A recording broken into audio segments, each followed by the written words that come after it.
राज्यात सह्याद्रीच्या पर्वतरांगांमध्ये आपण पाहिलेलं आहे की मोठ्या प्रमाणात बिबट्यांचे हल्ले जे आहेत ते वाढू लागलेले आहेत. अशा प्रकारचे नैसर्गिक अधिवासामध्ये असलेले बिबटे हे त्यांचं जंगल सोडून का मानवी वस्तीमध्ये येत आहेत? त्यांना त्यांचं जे नैसर्गिक खाद्य आहे ते पुरेसे मिळत नाही का? असे अनेक प्रश्न निर्माण झाले. या संदर्भात आज विधिमंडळामध्ये महत्त्वाचे प्रश्न जे आहेत ते विचारण्यात आलेले. सत्यजित देशमुख यांनी या संदर्भात प्रामुख्याने प्रश्न जे आहेत ते उपस्थित केलेले आहेत.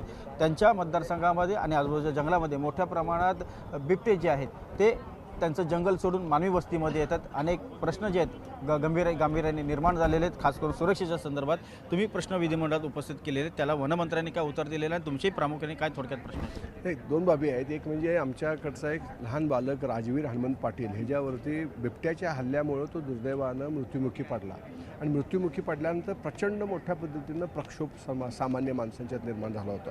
त्याच्या अगोदरसुद्धा एक 8-10 अशा घटना घडल्या होत्या की ज्या घटनांमध्ये लोकांची अपेक्षा होती की वन खात्यानं तात्काळ काही ती प्रतिबंधात्मक कारवाई करावी यावं. त्यानिमित्तानं तिथल्या असणाऱ्या कॅमेऱ्याची व्यवस्था, पिंजऱ्यांची व्यवस्था, थर्मल ड्रोन्स असतील ह्याच्या संदर्भातली व्यवस्था, असं काहीच नियोजन म्हणजे फील्डवरती न दिसल्यामुळं तो जो असंतोष आहे तो असंतोष वाढत गेला आणि त्या दुर्दैवी बालकाचा मृत्यू झाल्यानंतर त्यांनी सगळं असणारं हॉस्पिटल जे आहे त्या हॉस्पिटलच्या आवारामध्ये सगळी लोकं जमली होती आणि त्यावेळेस त्यांच्या कुटुंबियांनीसुद्धा ते शव ताब्यात न घेण्याचा निर्णय घेतला. आणि मग आम्ही सगळ्या मंडळींनी वरिष्ठ असणाऱ्या वन खात्याच्या अधिकाऱ्यांशी, वनमंत्र्यांशी सुद्धा बोललो होतो आणि त्यावेळेस तिथले जे असणारे RFO आहेत त्यांना सक्तीच्या रजेवर पाठवण्यात आलं.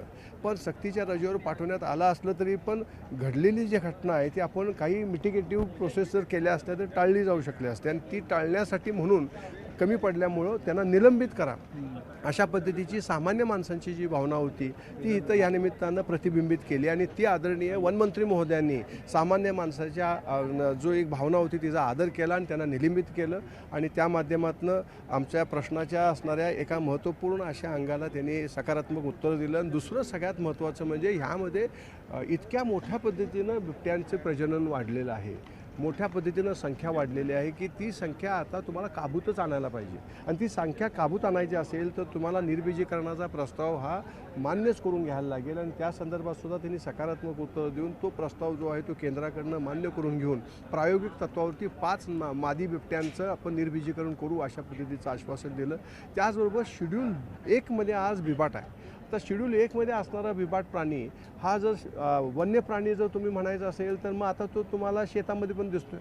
मग जर समजा मानवी अधिवासात जर बिबाट येत असेल तर मग तुम्ही त्यांना शेड्यूल 1 मध्ये कसं म्हणता? त्यांना वन्य प्राण्याची असणारी सुरक्षा कशी देता? त्यांना तुम्ही शेड्यूल 2 मध्ये त्यांची वर्गवारी करा, रूपांतर करा आणि त्या माध्यमातून निश्चितपणे उद्याच्या काळामध्ये त्यांच्या बाबतीत जर समजा नागरिकांनी काही ते प्रतिबंधात्मक भूमिका घेतली तर त्या नागरिकांना सुद्धा संरक्षण मिळालं पाहिजे. आपल्याला मानवी जीवसुद्धा तेवढाच महत्त्वाचा आहे ना आणि मानवी जीव जर आपल्याला शीर्षस्थानी असेल तर आपल्याला शेड्यूल 1चं शेड्यूल 2 करायला पाहिजे. तो सुद्धा आदरणीय वनमंत्री महोदयांनी सांगितलं की ठोसपणे या संदर्भातलं शेड्यूल 2 करण्याच्या रूपांतर करण्याच्या संदर्भातली जबाबदारी त्यांनी घेतलेली आहे. त्याचा पाठपुरावा आम्ही सगळी मंडळी करू. तिसरं सगळ्यात महत्त्वाचं म्हणजे आज वन्य प्राण्याचा हल्ला झाल्यानंतर 14/8/23च्या GR प्रमाणे तुम्हाला तात्काळ तिथं जर मृत्युमुखी पडला तर 25 लाख मिळतात, गंभीर जखमी झाला तर एक अग्रिम राशी मिळते आणि किरकोळ जखमी झाला तरी तुम्हाला राशी मिळते.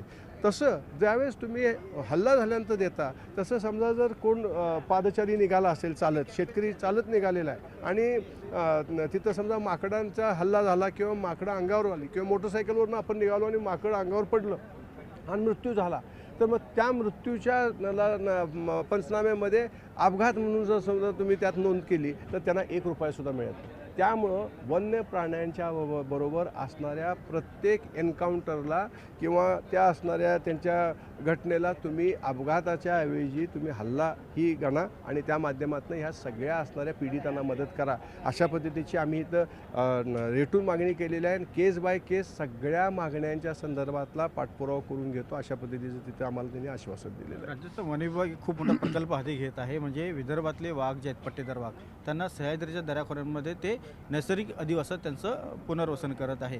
जर का पट्टेदार वाघांचं योग्य प्रकारे त्यांच्या नैसर्गिक अधिवासामध्ये पुनर्वसन करत असेल तर हे नरभक्षक बनलेले जे बिबट आहेत त्यांचं योग्य प्रकारे पुनर्वसन वन विभाग का करत नाही? त्यासाठी वन विभागाने काही हा चांगला प्रश्न आहे तुमचा. एक म्हणजे पेंच असेल, ताडोबा असतील, इथल्या असणाऱ्या वाघिणी आहेत, वाघ आहेत, त्या आज आपल्या सह्याद्री व्याघ्र प्रकल्पामध्ये यायला लागलेले आहेत.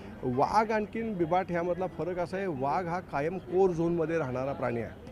तर तुम्ही बघितलं असेल, वाघ हा तुम्हाला कधी नागरी वस्तीत फार क्वचित आढळेल. तसं बिबाटचं कसं झालं आहे की बिबट्याचं बऱ्यापैकी त्यांचा आता पहिल्यांदा वनवस्तीमध्ये आणि नंतर आता नागरी वस्तीमध्ये त्यांचा आता खूप मोठ्या पद्धतीनं दर्शन व्हायला लागलेलं आहे. आणि त्यामुळं ह्या बाबतीत तुमचा जो प्रश्न आहे त्याच्या अनुसरून जर खऱ्या अर्थानं कारवाई करायची असेल तर आपल्याला ट्रान्झिट ट्रीटमेंट सेंटर्स हे वाढवायला लागतील आणि ते अद्ययावत करायला लागतील.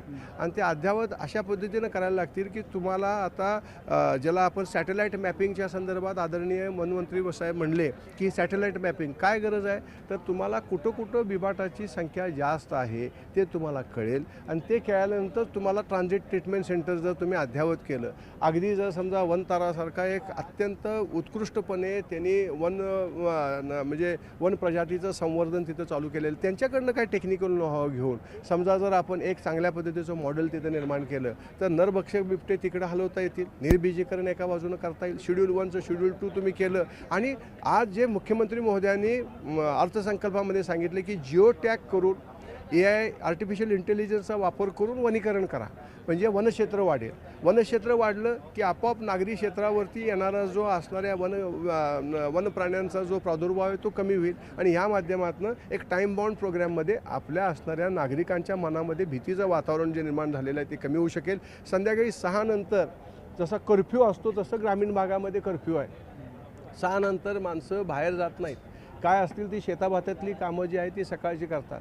अजूनही दिवसा वीज संपूर्ण आमच्या त्या पश्चिम महाराष्ट्रातल्या अनेक जिल्ह्यामध्ये तालुक्यामध्ये नसल्यामुळं संध्याकाळी वीज जर समजा येणार असेल तर ते सांगतात की आम्हाला संध्याकाळी वीज जरी आली तरी आम्ही पाणी सोडायला जाणार नाही. एवढी मोठी भीतीची परिस्थिती समाजामध्ये निर्माण झालेली आहे. म्हणून ह्याच्यावरती तातडीनं पावलं सरकारनं उचलावीत आणि ती उचलण्याच्या संदर्भातली हमी इथं या निमित्तानं दिली, त्याबद्दल मी मनपूर्वक सरकारचा आणि वनमंत्री महोदयांचा आणि मुख्यमंत्री महोदयांचा सुद्धा आभार मानतो. धन्यवाद. तुम्ही न्यूज 18 मराठीशी बोलल्याबद्दल. तर आपण पाहिलं आहे की राज्यातील वाढत्या बिबट्यांची संख्या म्हणजे एकूणच बिबट्यांची संख्या देखील वाढते आणि त्यांचे हल्ले देखील वाढतात. यावरती राज्य सरकारने योग्य ती उपाययोजना करावी अशी मागणी आमदार सत्यजित देशमुख यांनी केली आहे.